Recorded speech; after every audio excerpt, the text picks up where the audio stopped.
different countries. This diesel, this is produced from rapeseed.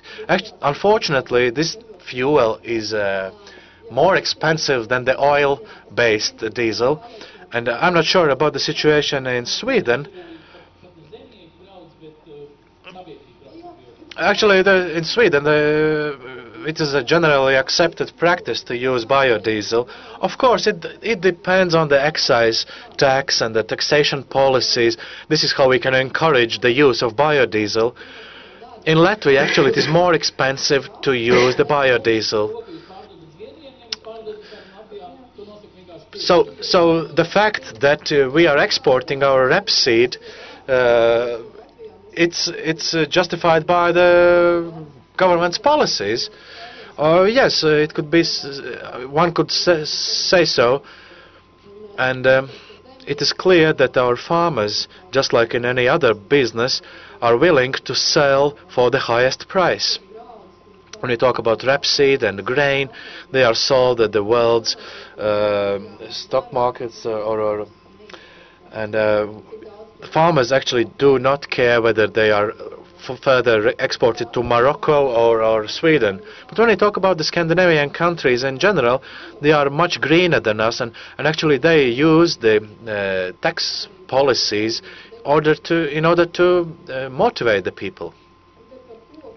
And when we talk about the wood, and why do we export our wood chips to Sweden, it also boils down to the state policy, because their taxation system actually renders it much more profitable to use the wood chips.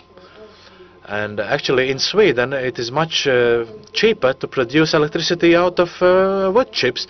And this is why actually the UK and the Swedes and the Sweden are the largest export markets for Latvia. So the last question, please, because we are lagging behind quite severely.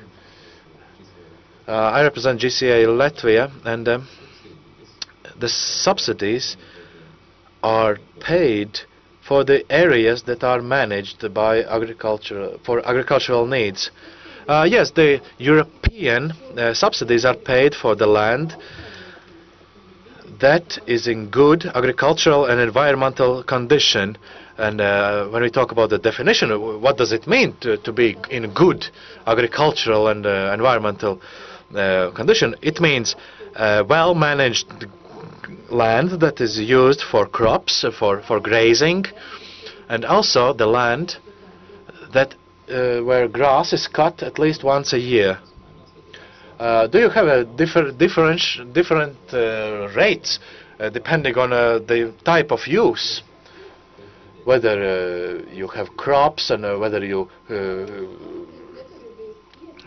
use it for other purposes. So if you have crops on your field, of course there are certain conditions that you should also gather the crops afterwards, and in case of droughts or in case of severe colds during winter, and if it is decided not to collect the crop, there are different cases where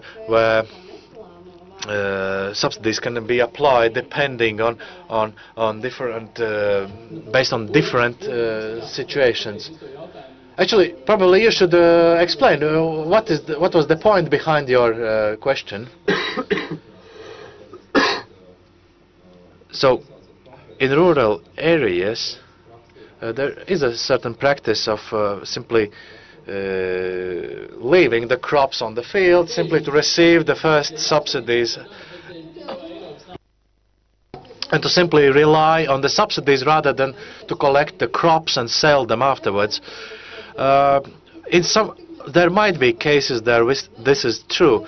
It is the question of the attitude and also our state tax policies, because we actually support the idea of raising the real estate tax, because if we have to pay for the land tax some 2 to 3 lakhs a year,